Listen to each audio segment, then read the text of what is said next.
I don't want to buy into any business I'm not terribly sure of. So if I'm terribly sure of it, it probably isn't going to offer incredible returns. I mean, why should something that is essentially a cinch to do well offer you 40% a year or something like that? So we don't have huge returns in mind, but we do have in mind never losing anything. And I mean, we bought See's Candy in 1972. See's Candy was then selling 16 million pounds of candy at $1.95 a pound, and it was making 2 bits a pound or $4 million pre-tax. We paid $25 million for it. Took no capital to speak of.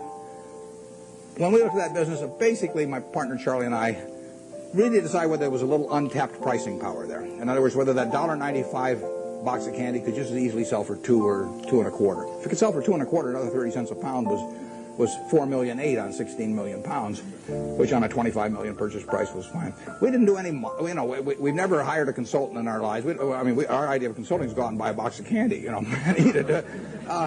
But what we did know was that they had share of mind in California. I mean, there was something special. Every person in California had something in their mind about See's Candy, and overwhelmingly was favorable. They had taken a box, Valentine's Day and given it to some girl, and she'd kissed him.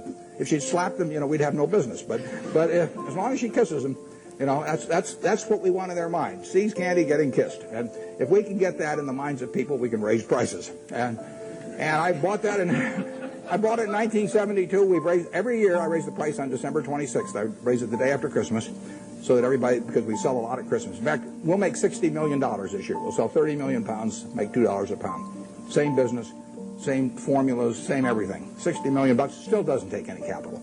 And we'll make more money 10 years from now. But of that 60 million, we make about 55 million in the 3 weeks before Christmas. And our company song is "What a Friend We Have in Jesus." I mean, it is, it is a good business. But the important thing about that business is that, think about it a little. Most people don't buy boxed chocolates to consume themselves. They buy them as gifts. Somebody's birthday. More likely it's a holiday. It's Valentine's Day, single biggest day of the year. Christmas is the biggest season by far. But women buy for Christmas, and they plan ahead and buy over a 2 or 3 week period. Men buy on Valentine's Day. They're driving home. We run ads on the radio, guilt. The guys are veering off the freeway right and left. And they won't dare go home without a box of candy when we get through with them on our radio ads. So that Valentine's Day is the biggest day. But can you imagine going home on Valentine's Day, and our See's Candy is now $11 a pound, thanks to my brilliance. And and let's say there's candy available at $6 a pound. But do you really want to walk in on Valentine's Day and your wife's got all these favorable images of the See's Candy over the years, and she sees you, and that's the way she thinks of you during the rest of the year when you really behave kind of badly.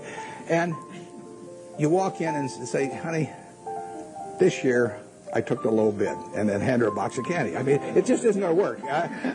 So, in a sense, there's untapped price. It's not price dependent, basically. Think of Disney. I mean, Disney is selling, we'll say, home videos for, I don't know what, $16.95, $18.95, or whatever. All over the world, people, and we'll say particularly mothers in this case, have something in their mind about Disney. I mean, every person in this room, when you say Disney, has something in their mind about it. If I say Universal Pictures, you don't have anything in your mind. If I say 20th Century Fox, you don't have anything special in your mind. If I say Disney, you've got something in your mind. And that's true around the world. Now, picture yourself with a couple of young kids, who you want to put away for a couple hours every day so you get a little peace of mind. And if you get them one video, they'll watch it 20 times. So you go to the video store or wherever you buy the video. Are you going to sit there and premiere, 10 different videos and watch them each for an hour and a half to decide which one your kid should watch? No. I mean, let's say there's one there for $16.95 and the Disney's there for $17.95. If you take the Disney video, you're going to be okay. So you buy it. And you don't have to make a quality decision on something that you don't want to spend the time to do. And so you can get a little bit more money if you're Disney, and you'll sell a lot more videos. It makes it a wonderful business. Makes it very tough for the other guy. How would you try to create a brand? DreamWorks is trying, but how would you try to create a brand that competes with Disney around the world and to replace the concept that people have in their minds about Disney with something that says Universal Pictures? So that the mother's going to walk in and pick out a Universal Pictures video in preference to a Disney. It's not going to happen. Coca-Cola is associated with people being happy around the world. We're every place they're happy. We're at Disney World or Disneyland. We're at the World Cup. We'll be at the Olympics. We're every place where people are happy. Happiness and Coke go together. Now, you give me, I don't care how much money, and tell me that I'm going to do that with RC Cola around the world and have 5 billion people that have a favorable image in their mind about RC Cola. It can't get done.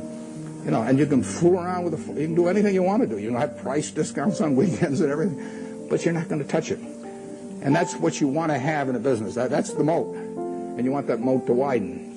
And if you're See's Candy, you want to do everything in the world to make sure that the experience, basically, of giving that gift leads to a favorable reaction. That means what's in the box. It means the person that sells it to you, because all our business is done when we're terribly busy. I mean, people come in those weeks before Christmas or on Valentine's Day, and there are long lines.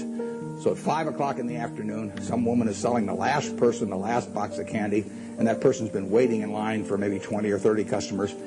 And if the salesperson smiles at that last customer, our moat is widened. And if she snarls at him, our moat is narrowed. We can't see it. It's going on every day.